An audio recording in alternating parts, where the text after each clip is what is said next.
All right, we're back again with another uh, goal visualizer. The theme of this uh, game or this review is going to be the quick shot no stick handle.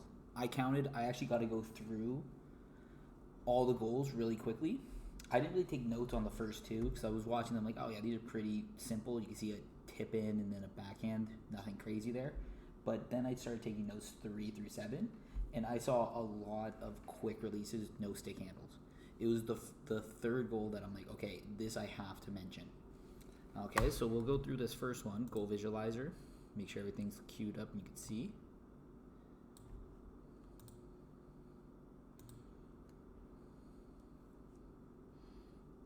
All right, so what do I see here? Replay. So it is 5-on-5, even strength.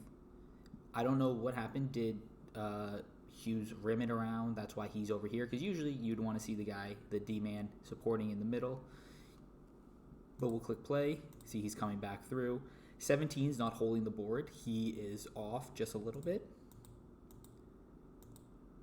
Support by Pedersen. You don't love seeing all three guys in there.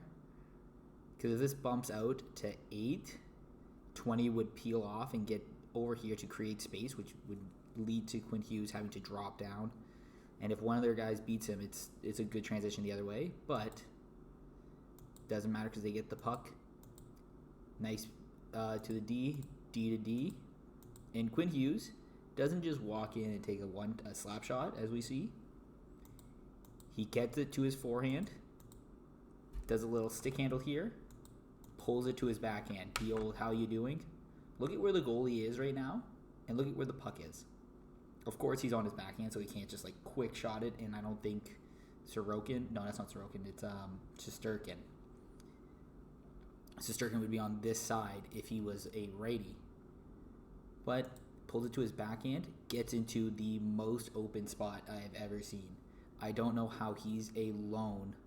Like, the defenseman's got to be here at least. There's a breakdown somewhere. They're both taking Elias Pettersson, so it's definitely not a one-man job, but you can't have both people. It's like on all those jokes where they're like, hey, I'm going to help my best worker, my best friend at work do their job, and you're literally just standing there. These two are just standing there. And you could tell because Quinn Hughes zips it, I think 5-hole, backhand, doesn't matter. We'll watch it one more time just so we can see what Quinn Hughes does well here. Gets to the middle, peels off, catches it, big pull, quick shot. All right. Zibanejad's tip in. Let's get this a little bit more centered. There we go. I love this. I love this from a centerman. Look at him go here. So it's a pretty standard face-off. There's nothing crazy happening here. He wins it back D to D. But let's check his path here. Okay, so he wins it back 91, bumps it back. And let's see. 20, again, it's right off the face-off. You can't expect him to be like, oh, I got to go here. But what he does, I really like where he comes up and he surfs and then he goes. Hey, look at this. He moves up. So that way, even if 23, I don't know who he is, if he puts it right here, Zibanejad can get to it, but you wouldn't do that. It's a risky play. But Zibanejad comes here. He starts curling to the net. Adam Fox does something great. He catches it. And he throws it to the net because the only other option would be throwing it down low. Zibanejad probably would have been able to be the first one there, but like I said, throwing it on the net is never a bad thing. The only problem is you have to get it through. If you don't get it through, then all hell breaks loose because 91's gonna have to bust ass to get back. 21 might, 13 would chip it. Doesn't really matter. That's not what happens. Little tip, nothing too crazy. High man. These tips right here in front of the net, they're good if the shot's high because the goalie might be standing up and then you tip it down low, or if you get a perfect tip and it goes somewhere else. These tips are extremely hard because you're changing the angle, but you can't change it too drastically. obviously, because if you tip it, you've seen them go flying everywhere. But these are extremely hard because throws it on net, the goalie's already reacting, and he's reacting to the shot. So if he's going, let's say, blocker out, and you tip it just enough to where it goes down, he might have enough time to react, but like it's hard. It's a very nice tip. This is the goal where I'm like, okay, you have to see, you have to understand, look at where he catches it. All right? Beautiful. All right, we'll play this again. Look at what happens here. Just by his scoring mechanics and scoring thought process, I love this. There's absolutely nothing crazy happening. There's a great pass. That's not fair. So, D-man gets there, hard rim, 22. The defenseman doesn't pinch, so he could have time. 23 is probably talking, oh, you got some time, like this. He gets to the middle. He wasn't coming back and pivoting going up the wall. He must be a lefty because he comes, grabs it against the wall, and he takes space. It's a little risky because this is where there's 3 people here, but he gives it back to 23. So I was kind of correct. 22 must be a lefty because he's just like, okay, there's not much I could do here. There's somebody flying in on me. I'll give it to the D, who's probably a righty, I would guess. Goes for the pass to 22, gets through. I don't know if it was a direct pass to 70 being sprung, but catches it on his forehand right here.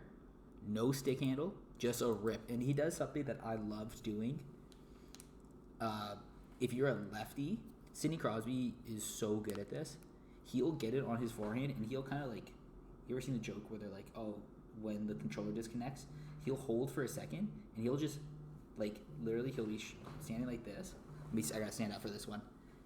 He'll have his hands like this, and he's looking at the net, and he'll just snap quickly, and he'll go high glove or low glove. It's a very nice, because he's beating the goalie past his ear and above his hand, and when he's set, it's a great shot. And that's what this guy does too. He'll catch it, corral, and just snap his wrist. Catch, corral, rip. He goes high glove. It was really nice.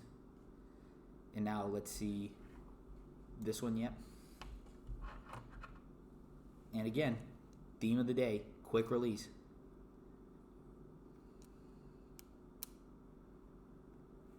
You'll score so many more goals by just having a quick release. This was something I was trying to convey to my team yesterday. I have a bad habit probably as a coach, and I need to explain it better, of saying keep it simple. Keeping it simple, doesn't mean I need you dumping the puck every single time. I don't want you making plays, anything like that. Keeping it simple to me is having an understanding where everybody's at and slowing the game down. Controlling the little things. By that, right here, this is a little thing. He gets it on his stick and off his stick quick.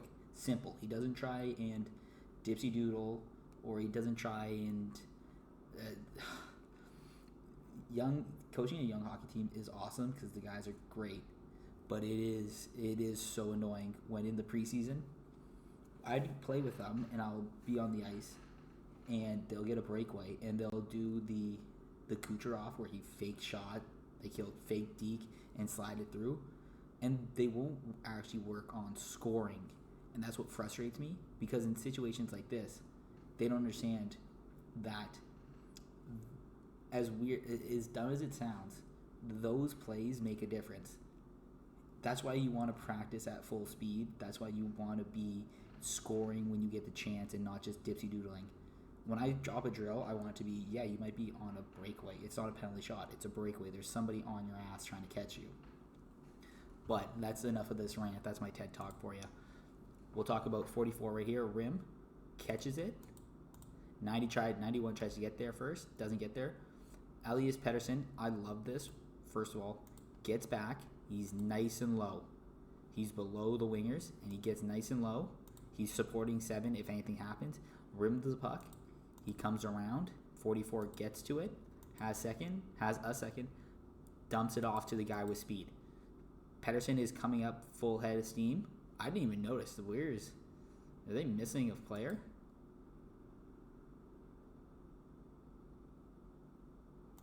Why is there only 4 guys on the ice here?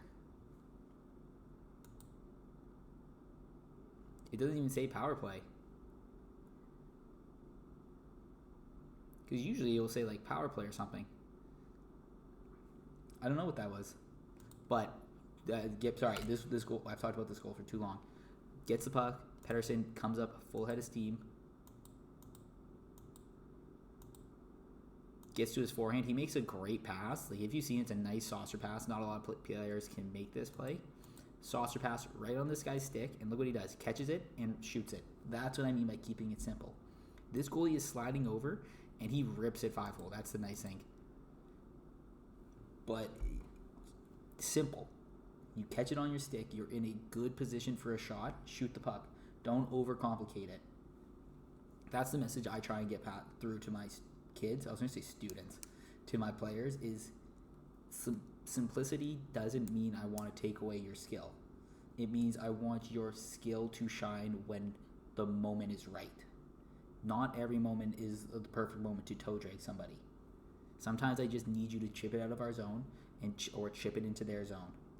There's situations for everything, and I hate that I'm sounding like my coaches, but this is why I make these videos, because I learned this the hard way. I didn't learn this stuff until I was done university, probably, or like my last 2 years of university. And that's, again, why I make these videos, so people can learn from these, not mistakes, learn things that I wish I had somebody like me to talk about with them. All right, let's check this out.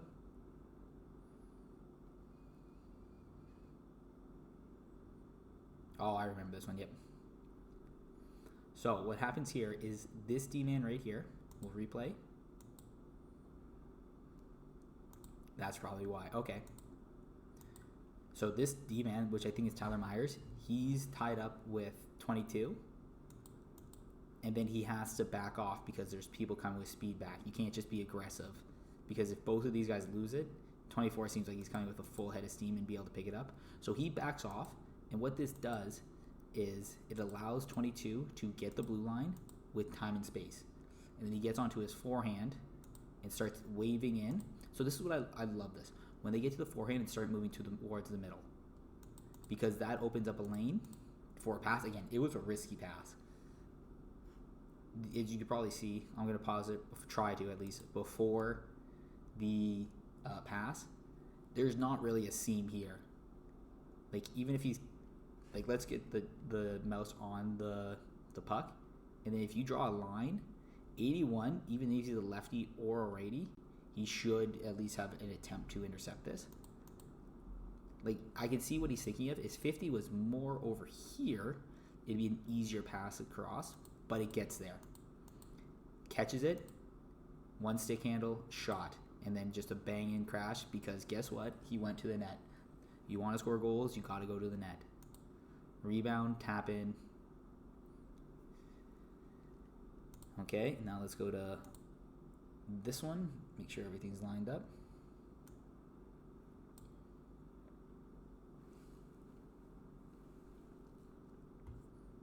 So I wrote 2 things down for this one. Because, again, it's a simple sport that can be done with a high level of skill. Beautiful breakout. Let's see this again. 43. Guy gets sucked in. One pass beats 2 guys. 24 gets it. Kicks it out to the guy ahead of him near the blue line. He makes a great play. You can't tell because there's no sticks. But what he does is he opens his hands up enough to let the defenseman go like this. So his stick, 13, is over this direction. It's not on puck. It's to this direction. Because he's trying to negate the little pass through to 24 who's going to the net, which leaves 8 available. This is why it's so beautiful, this sport, when you go to the X's and O's. 24 does what he has to do. He goes to the net, which sucks in 55 and 8. which gives this 8 just enough time to, you can guess it, catch and release, no stick handle, rips it high glove with people in front of the net. Not trying to take your skill away. Those are 2 highly skilled plays. Really 3. This is 3 highly skilled plays. Right here, a little probably backhand pass to 24. That's a tough play. 24 catch, gets his head up, moves it to 81. Look at this. Look at where 81 is. He comes to the middle to support. And then as soon as he gets the puck, he flares out. See how he flares out to give himself more space? That way he can get out. Because I think I said it a video or 2 ago. Defensemen, I don't want to say they're taught, but like, I like to see my defensemen not get outside of the dots. Because if they get too far outside, a player can attack through the middle, and that's way scarier than keeping them to the outside. If a guy gets a shot from out here and it's not tipped and it's to goal, you live with it. You want the goalie to make a save. But gets to the outside, makes a great play, like I said, through the stick, through the triangle. Catch, opens his hips, rips it. Highly skilled play. Now this one's also beautiful too.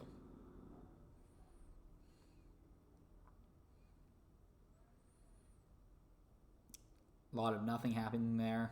Tap, tap. Oh. It's a lot of garbage, which leads to a great scoring chance because these 3 forwards have, let's say, chemistry, but it's such a good hockey IQ to where they know where they should be going. Like, I think it was to Zibanejad. Kreider gets a piece of it, knocks it over there. And then Kreider, this is Zibanejad. Zibanejad steals the puck from Pettersson, gets it back. Kreider gets it, brings it to the outside, kicks it to Zibanejad. And Kreider's the important one here, but so is 91. Smith's going to the net. Probably showing it on. He's probably a lefty. Do I have it? No. A lefty. But look at Kreider. Kreider's was over here on the left side of these 2 Vancouver guys. Beats them to the net. That is the most crucial part of this. Kreider's a great player. I think he had 40 goals one year. Doesn't really matter. He's a great player to look up to. Let's put it that way. Because when have you ever seen him be like, oh no, he's a liability defensively, or he's not a good offensive player? He is, how am I going to put this? He's not a superstar. Would I rather have him or Sidney Crosby, Connor Bedard? I'd rather have Sidney Crosby or Connor Bedard. But if he's on my first or second line, I am fine with it. Play, catches on his forehand, bumps it out, and what does he do? Quick on his stick, off his stick. There are 3 great ways of scoring. On your stick, off your stick, just a quick release. Garbage goals in front of the net. And then just I guess it still counts as a rebound, as a garbage goal. So let's go with, I said 3 and I didn't have a third one. Let's go with just great shots on net, which probably could still be related to catch and release. I'm going to give up on this hole that I dig myself. 2 great ways of scoring goals. Get to the net, quick release in good spots. Thanks for watching. I'll see you next time.